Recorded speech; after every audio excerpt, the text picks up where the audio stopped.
Good morning. And good morning. Morning. Robert, thank you for being here. You're welcome. You finally made it happen. Booked through November. We are, which is typical. We leave December open we don't play Christmas week and we used to play. Right. Good morning, fellow shit talkers. Morning, Tony. I like How this you guy doing, already. man? Not at this hour. No way. He's an afternoon gym guy. He's not a morning gym guy. He's not getting up and going to the gym. I can tell you that. I'm a no gym guy. I walk and split wood. That's my workout. That's me too. That's me too. Yeah. And he does it with his neighbor's wife. Go figure that. My partner, my girlfriend, I live in a town called West Barnet, Barnet, Vermont. And my girlfriend calls me the wood whore of West Barnet. Because if there's a tree down, I'm going to be knocking on your door to see if you want me to take it away for you. Hey, Phil, yeah. Here I am. Good morning, Phil. Good morning. I'd like to introduce you to Robert, midlife crisis band member, founder. Just a video. Yeah, that is correct. Yeah, you guys, I go by Bob. Actually, I only get Bob? Robert when my girlfriend's pissed off at me, which is I go about by 50% Bob of the time. myself. So Yeah. So let's drop. Yep. Yeah. that's a That great might be a theme song. That might be a theme song for this podcast. Yeah. Mr. It Harry. could be. It could Holding be. it away. You know what the problem is That's with what my that? You wife have to thinks. license it.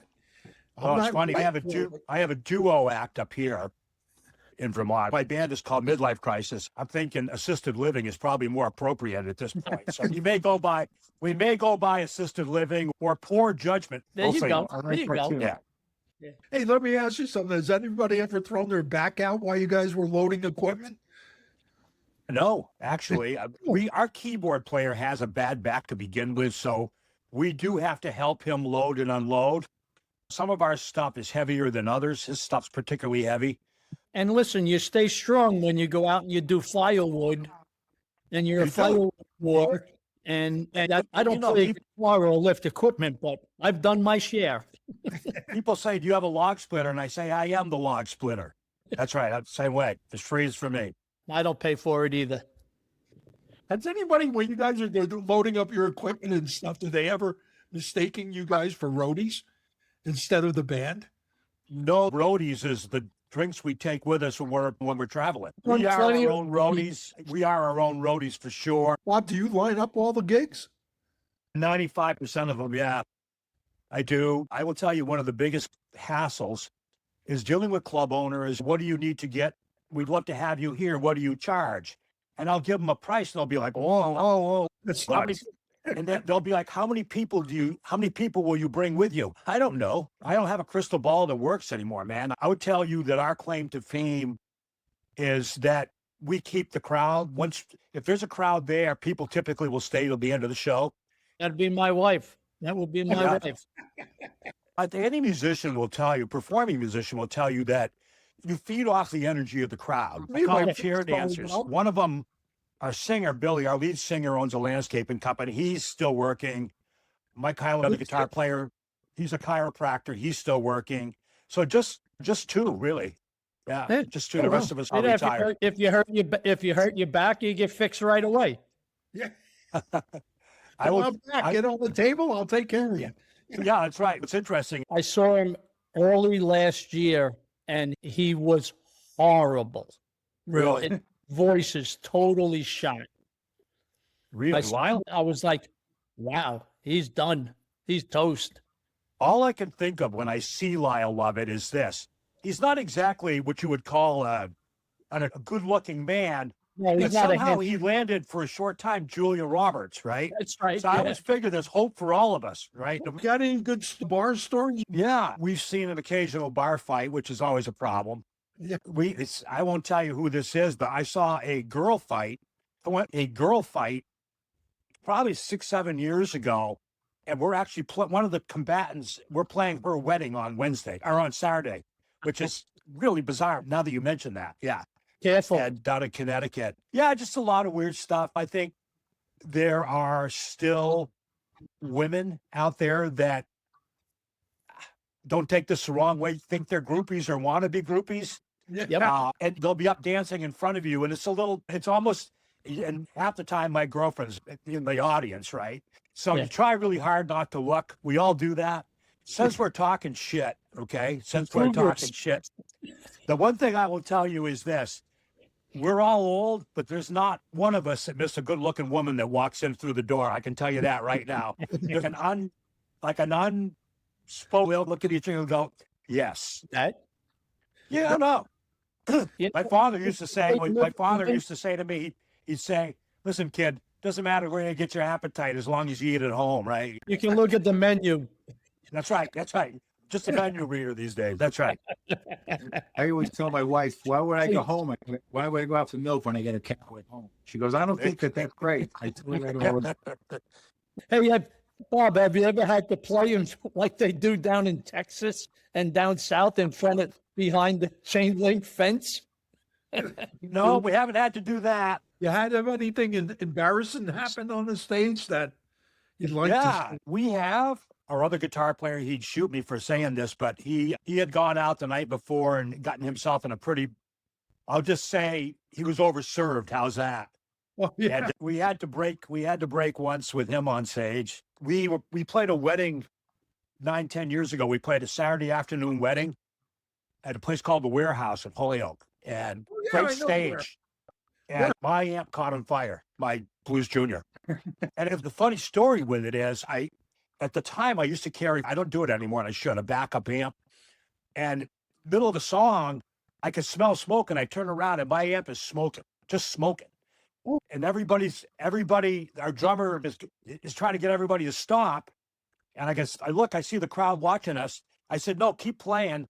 I shut that amp off and unplugged it. And I had my backup amp next to it plugged in and just kept right on going. And honestly, I think the wedding guests thought it was part of the show. I really do. And everybody's clapping. They're like, yeah, smoke's everywhere. It was definitely burning up. There was no flame, but it was burning up for sure. I brought it to my amp tech guy. He was tremendous with amps. And he calls me and he goes, what the F did you do to this thing? I'm like, man, I don't know. It just burned up. I don't know. I don't know what to tell you. So, yeah. Hey, Bob, our show is called Old Men Talking Shit. Well, you don't Yeah. have to worry about your language. Oh, good. Hey, As you listen, can tell by me. At our age, and then Kevin was showing us before, we tend to lose things. You ever forget the words to a song, or anybody forget? Yes, I do not.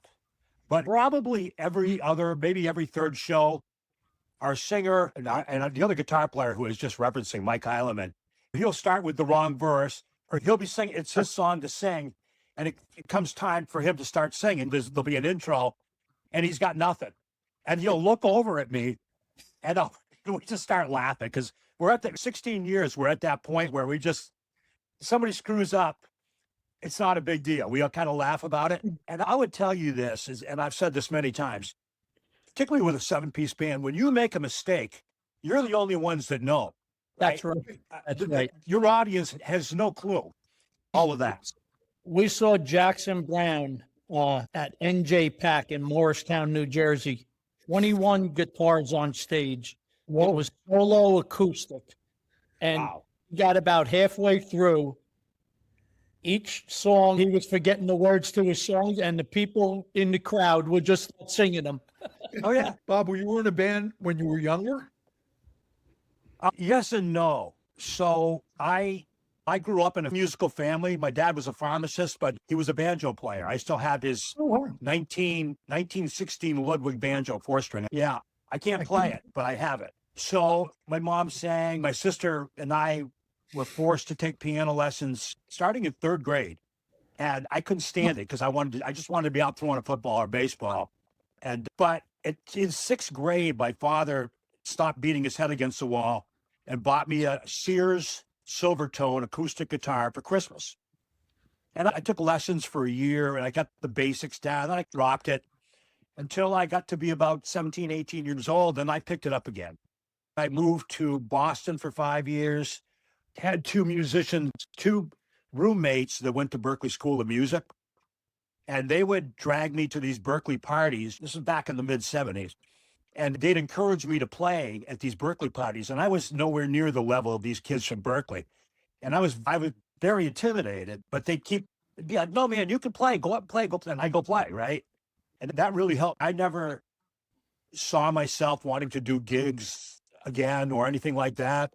And when this kind of took off and we went out and did our first show, it'll be actually 17 years the Friday after Thanksgiving this year coming up. Those two guys had never been in a formal band. They'd never been on stage where people actually clap for them. And it's very contagious. Hey, do the kids come to the shows these days? I mean, enjoy the shows? Oh, absolutely. I think some of my kids are in their 30s and 40s now, like all of us, right?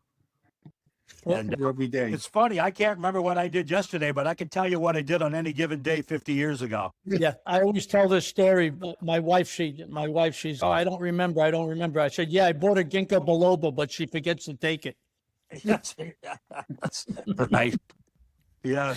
My dad was a pharmacist. And so I ended up going to pharmacy school. That's what sent me to Boston to start with. It was the mid-'70s. And their idea of chemistry and mine were quite a bit friggin' different. I'll tell you what. Yeah, So when I start thinking about my memory, I think I did some shit that probably wasn't real good to me. It wasn't really good for me, like a lot of us, right? And you know what? Here I am. You know, yeah. I'm here and I'm very healthy and I can't remember shit, but that's all right. I had to live I that. had one because I had to buy one, right? We wanted to make sure that we were getting what we paid for. Oh, geez. I made it 2.5 years. And the third year was particularly funny because Mass College of Pharmacy, where I went in Boston, you guys will get a kick out of this, did not have their own dorms. So they rented dorm space from women's colleges for women and men's colleges for men. They rented space. And but the third year I was there, they rented space from a school called Wheelock College, which was an all-girls elementary education teaching college, all girls. And for the first time ever, they were going to have men from Mass College of Pharmacy living on a half of one floor. And they selected 12 outstanding students, of which I was not one of for sure. But they selected my roommate, Lee, who I'm still great friends with. He called me and he said to me, he goes, Brown, are you still looking for housing? I'm like, yeah. He goes, I'm in on the lottery. I'm going to be living at Wheelock in an all-girls dorm. He goes, they told me to pick a roommate. He goes, you looking? I said, I am now, brother. I went to Pace College in Westchester. They had to do the same thing. And our dorm was a 3-floor dorm on an all-girls college, Briarcliff College. At the time, it was all girls, very upscale. Yep. We had 3 floors. The first 2 floors were empty. The top floor was 32 guys on the top floor on an all-girl campus. Yeah. Oh, yeah. I got to tell you, I never wanted to leave. I wanted to live. Listen, I dropped out halfway through my third year, but I stayed in the dorm. You kidding me? I got a job working construction in the city, and I stayed in the damn dorm. I'm like, I'm not giving this ride up. I'd be going out the door. My roommate would be, hey, where are you going? I'm going down to Sue's room to borrow an album. I'd come back like 2 days later, but I'd have that friggin' album in my hand. Yep. I got it. That's not all I got, but I got the damn album. Yeah, good days, man. Good days. Absolutely. You know what? If you see, it's how we're talking shit, right? I like to say, if you couldn't get laid back then, you couldn't get laid in a whorehouse with $100 bill, right? That's right. Oh, I get correct. plenty of money. Oh man, Man, huh? get in. Okay, those are good days. Holy And shit! every sleeping bag and a couple of Yeah. cases of beer. I have to do that now without beer, for Christ's sakes. Me too. So we got to bring this to an end. Bob, it was great having you on. I got to tell you, very engaging. I enjoyed it a lot. Thank you. I look forward to seeing your band again. It was great having you the last time, Bob, and I hope I didn't embarrass you too badly when I introduced you. But Absolutely. and let me just close by saying thank you very much. I appreciate you guys. This has been very entertaining, and it really is old guys talking shit, isn't it? Absolutely. that's all- That's what it's all That's what about. it's supposed to be. Just having fun. Thank you very much, and again, look forward to seeing you guys out there somewhere in one of the shows. We'll I'll do look this you up. again, Bob, and maybe we can have a few other guys on. Yeah, Yeah, it's tough to get 7 guys to, it really is hard to get 7 guys to. You know, even for practice, it's really trying to get a practice, trying to get 7 guys lined up is really hard. Man, Yep, it's yep. crazy, but all Everybody's right, got Phil, you one- keep on playing. Don't stop. Every day. Good, attaboy. Good for you. I'm going to go do that right now, actually. All right, gentlemen, thank you very much. It's been a pleasure. Take care, And man. like I said, we'll look forward to seeing you again. Thanks, guys. Take care.